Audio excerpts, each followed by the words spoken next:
Good morning, everyone.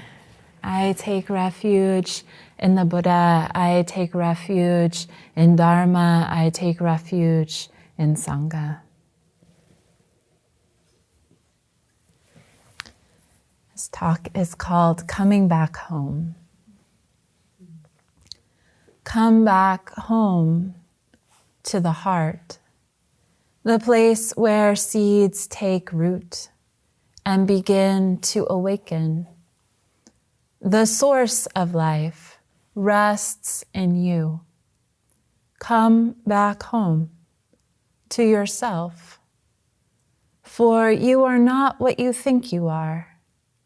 See how those thoughts flicker, the not good enoughs, the comparisons flicker.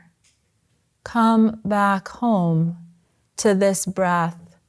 It is a bridge, a porthole, a stargate. You don't need to control it or make it longer or looser or better in any way. See how it breathes you now, here, in this body, on this earth, with this community of all beings. You are not bound. Your heart is free. Just love, attend, and bow. Chosen Roshi often refers to Zen practice as coming home, a homecoming.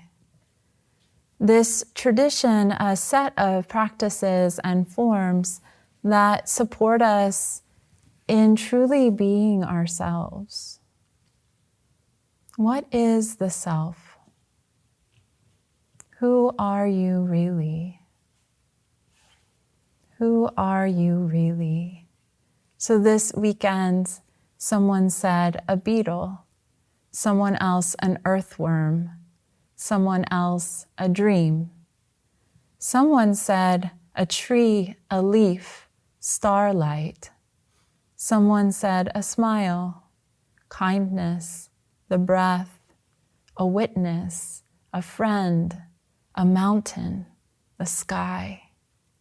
In Zen, we would say yes, yes, yes, yes, and who are you really? Doing retreat can feel like a homecoming. So we're finishing here at the monastery Beginner's Mind weekend retreat. It's amazing how much happens in a weekend when you're paying attention.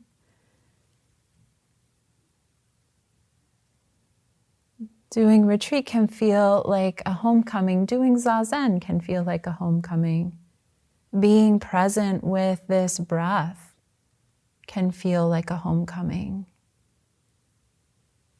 So human, doesn't need a tradition to tell us that paying attention is intimate, is home. But what is this home? What are the qualities of your inner sense of belonging? When do you feel most at home? Is it peace, gratitude, love, intimacy, or something else? Or all, and.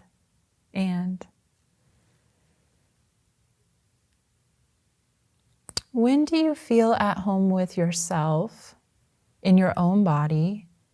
And when do you feel separate? So that's something that came up in our closing circle, people talking about intimacy and separation, connection and separation. So in Zen, whenever we have those, a set of polarities arises, it's good to investigate in your own experience. Okay, so there's this deep relaxation that can happen when we feel at home. A deep sense of inner peace. And then that feeling of being separate, how does that happen? Is it thoughts? Is it beliefs? I make this gesture when I said it. Oh, that has something to do with it. Maybe grasping. Maybe that's part of it. It's what the Buddha said. So Zazen invites us into a deep intimacy with ourselves, to notice what thoughts and beliefs establish that sense of being separate. Comparison, I just wrote down a few of my favorites. Comparison, judgment, self-criticism, jealousy, blame. And sometimes we establish these habits of mind, the list could be longer, to protect ourselves in an unpredictable, uncertain world and society where discrimination and violence are practiced regularly. It makes sense.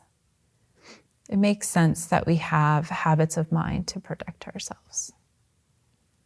But in Zazen, as many people discovered this weekend, we can make space for the parts of ourselves that feel separate and divided, for the feelings that we've relegated to being unacceptable feelings. We can offer kindness and compassion to those parts of ourselves. And Zazen gives us this space to feel what the mind has labeled unacceptable. And in that subtle act, and it can be very subtle in meditation, that subtle act of companioning ourselves instead of rejecting or numbing or pushing away or fighting, even just subtly, that practice of companioning ourselves with compassion, of turning towards, of saying yes, and you too, you too. That's where healing happens. That's where that healing, that sense of separation, of division, internal sense of separation, division, that's where it starts to happen. In our presence, in our kindness, in our compassion. Then the inner divisiveness is given space to be seen, to be reincorporated.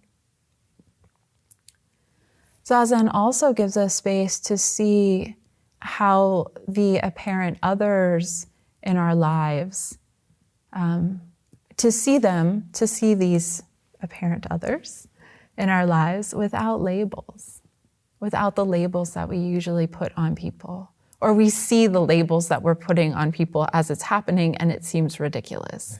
Like 2 hours into silence, look up, look at somebody, oh, they don't like me. I can tell by the look in their eyes. They're not even looking at me, but I'm sure of it, right? A number of people are laughing, so I imagine you've had similar experiences. Right. We decide someone doesn't like us based on a look. I mean, I caught myself doing this a couple weeks ago with one of my teaching partners. I was like, he doesn't really like me. He's just putting up with me. We interpret a moment of hesitation in someone's face as rejection, not thinking like, oh, maybe they're confused or constipated or, I mean, so many reasons, right, that someone... we judge people based on their political views, the place that they live, the last thing they ate for breakfast, the last thing they said or did. And we forget that each and every being is complex network of feelings, sensations, thoughts, beliefs, has this whole inner life that we're not privy to most of the time. But you know what? We also do this to ourselves. We forget that we are complex. We judge ourselves based on the last thing that we said or did. And we can hold on to that for a long time. Sometimes years, sometimes decades. But we are all complex beings. We are all complex beings with wounds and wonders, fears and traumas, shynesses, complexes, hopes, despairs.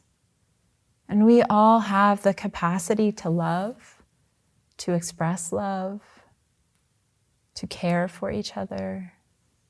We all have some relationship with the mystery of being human, the mystery of being alive. and all the questions it carries. What is this life? And we all have this rich inner life that animates us, that makes meaning, that is creative and curious and often wordless. And so in Zazen, we get to know that part of ourselves, and we get to see it, take away some of those labels that prevent us from appreciating it, and then begin to see it in others.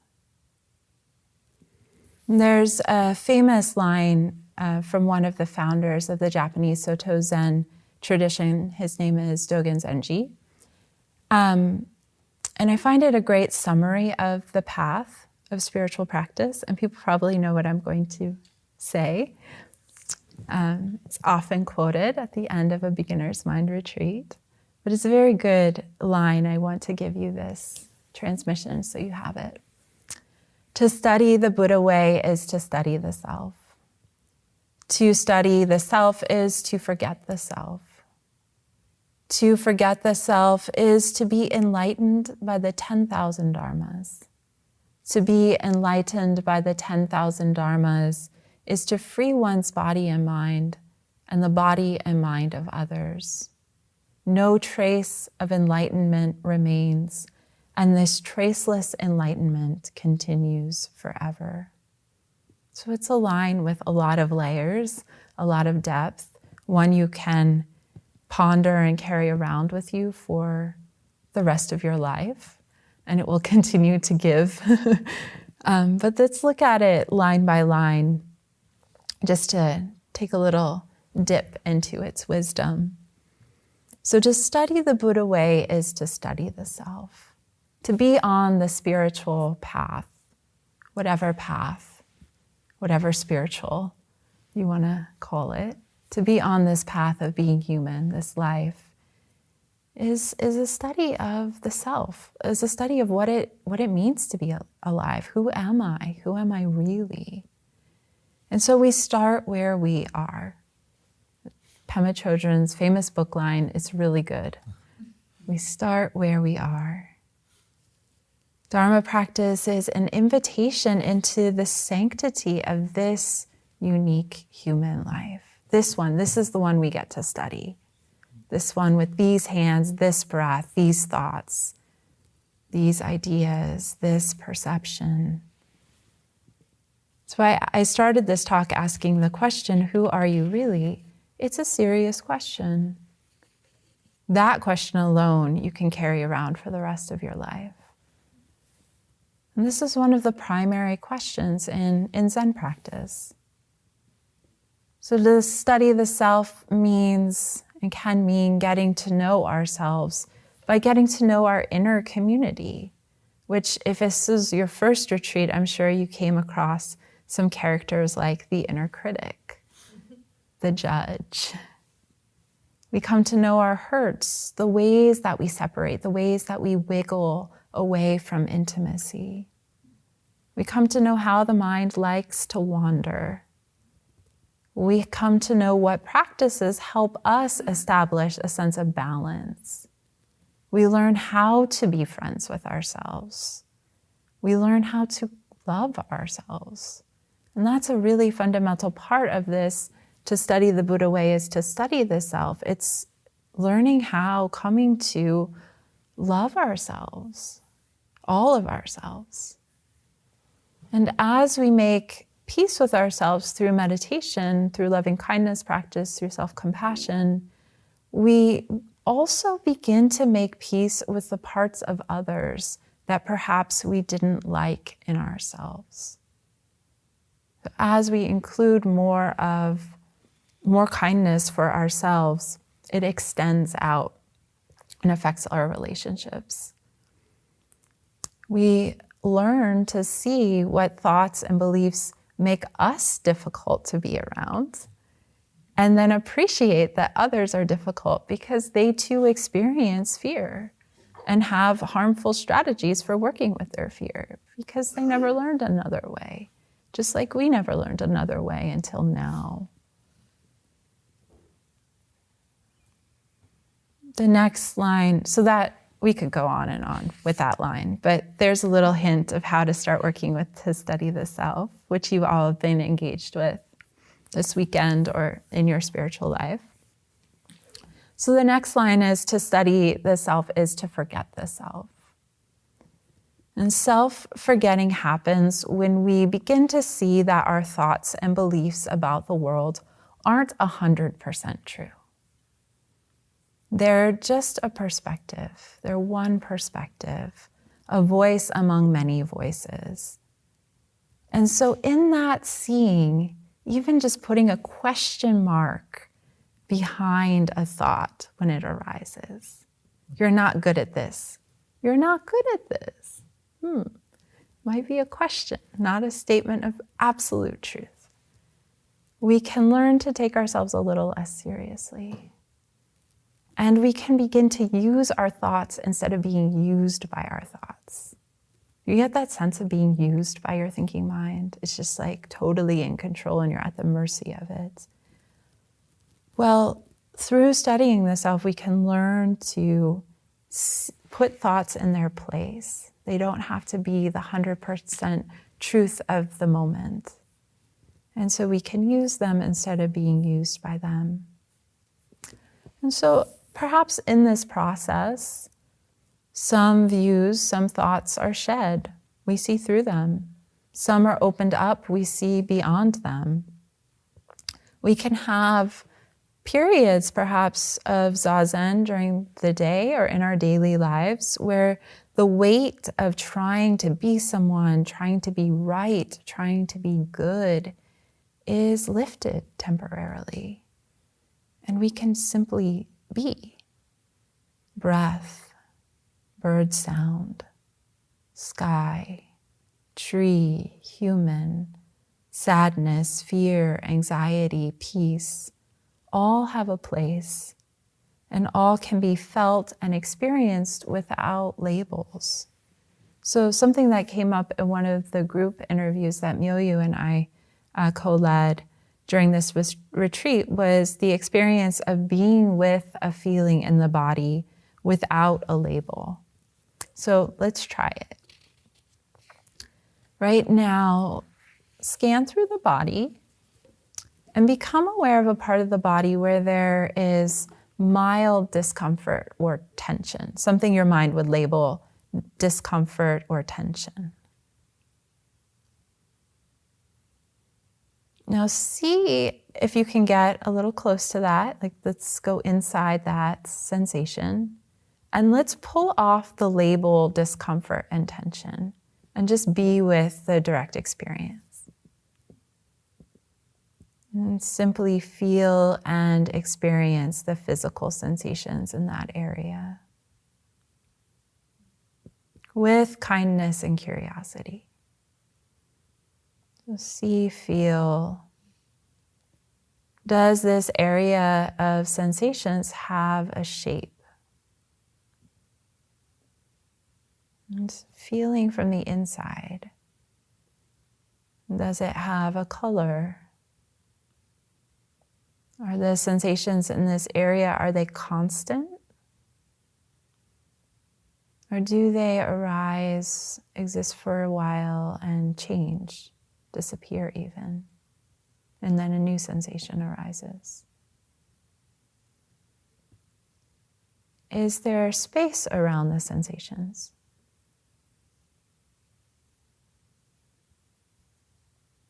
Space between the sensations. Can you locate a single sensation of discomfort? And how long does it last? Are some of the sensations in this area enjoyable? Is it enjoyable to be paying attention with kindness to this area? Well, thank you for experimenting with that. I always find it interesting that immediately when I pull off the label of discomfort, suddenly I'm able to be with the sensations and they're not so bad. And so that's just an interesting thing that I've learned in my own practice. When I label something, I often am not actually feeling it. I label it and then I'm like, know what that is, not gonna go there. And then it just wipes out that part of the experience. And you can do that with physical sensations, with mental sensations, with thoughts, with emotional sensations. And so it's very interesting to explore, well, what if I took off the label and was just with it for a little bit, with kindness and curiosity? What else is there? So we can do that with knee pain, which is what I just did it with, but we could do that with the whole sense of self, this whole idea of me. We could do that with the feeling of I'm right, or they're wrong, or I'm wrong. So it's very interesting. When we experience our life, ourselves, our bodies, emotions, mental phenomena without labels, they are given space to breathe, space to transform, and in that space to heal and to change. This is part of forgetting the self. In Zen, we say it is seeing the emptiness of self, that we are constructed from labels, that the direct experience of being is actually quite slippery. And so we label to kind of get a grasp on something. But when we go into the experience, it's much more slippery, inchoate, ambiguous. Other ways of saying that in the Zen tradition that are more positive are spacious, free, creative. This is the wisdom of beginner's mind. Every moment is happening new. Every moment is happening new. Who you think you are is actually dying moment to moment, to be born as this next moment. Thich Nhat Hanh said that all the time in very beautiful poetic songs. Being born just this moment. When we forget the self of the past, we let ourselves be created anew. Dogen Zenji says in another teaching poem, moment by moment, the body appears and disappears without abiding. Moment by moment, a thought appears and disappears without abiding. But the power of practice always matures. It's actually quite freeing to not have to carry around your entire past. Memories arise, stories arise, knowledge arises when needed in a conversation or in work. Some things we forget. Probably better to forget some things anyway. We don't need to constantly be reminding ourselves what we are, who we are, what we know. It's often not accurate. And we don't need the inner critic to go around reminding us how bad we are. How helpful is that? So the original stanza continues, to forget the self is to be enlightened by the 10,000 dharmas. Those moments when we're able to empty out of self-centered thinking, let go of some of the labels. Byron Katie calls them the sticky notes that we place on things. Let go of some of those. There is space for the world to shine forth unadulterated by our feelings, views, beliefs, judgments, and opinions. And we don't just see the tree, but we're the tree. We are the tree. Or we don't just witness someone's happiness, it fills us up from the inside. We don't just feel sorry for someone's situation, we're touched by their pain. Sometimes we are given these deep glimpses into the world of another, an apparent other, another's universe. We're just taken up, the self emptied out, and we experience things so intimately. Sometimes the sound of the bell resonates through the whole body.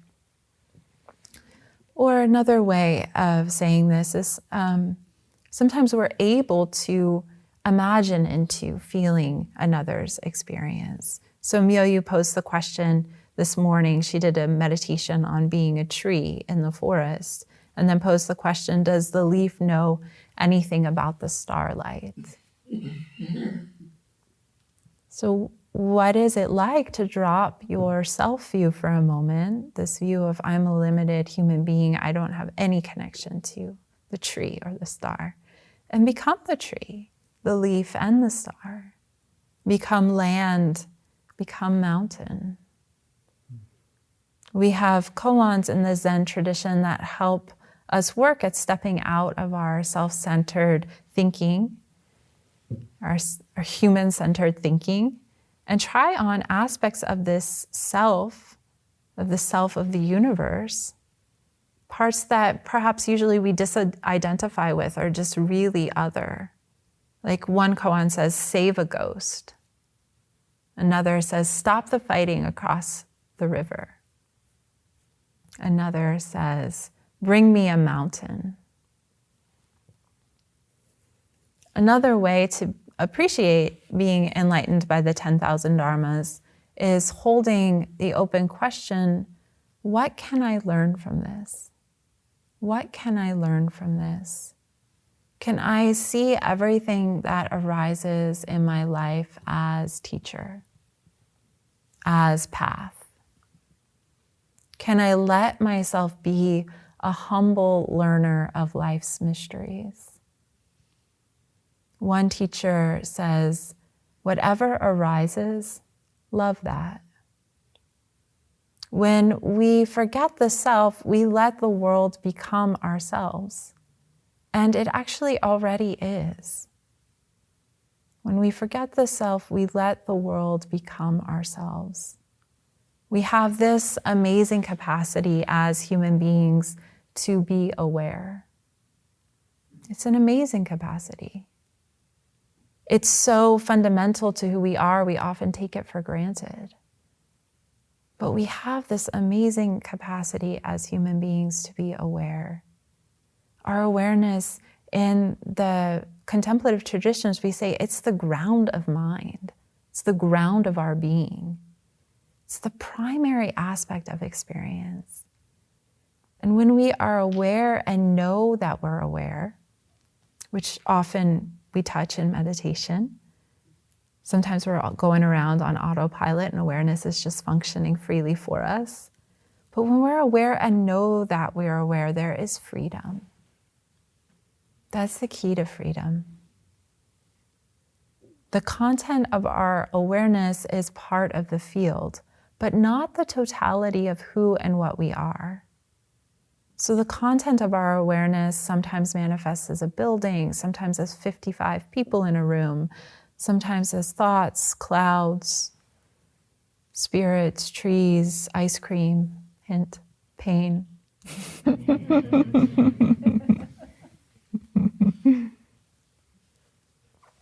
But what arises in awareness, like ice cream, it's always changing. What arises in awareness is always changing, and yet is inseparable from awareness. The content is always changing, right? Thoughts are moving through, body sensations are moving through. We encounter different human beings. They're changing. The content is always changing, but awareness remains. And both are of the same substance, ungraspable, spacious, luminous. What we direct our awareness towards grows. It shapes our life. If we put kindness, compassion, and curiosity in our awareness, they will grow. We cannot control what arises in awareness. Sometimes it's nightmares, sometimes it's daydreams, sometimes it's sickness, sometimes it's aging bodies, sometimes it's breath, sometimes it's tension, sometimes it's love. We cannot control what arises in awareness, but where we do have some choice is how we respond and react to the content that is moving through our awareness. So we practice kindness. So we practice openness. So we practice forgiveness, non-grasping, patience. We practice creatively bearing witness to the ways the self arrays itself. And this is how we free our bodies and minds and the bodies and minds of others. And then no trace of enlightenment remains, and this traceless enlightenment continues forever. It's not ours, but we are a part of it.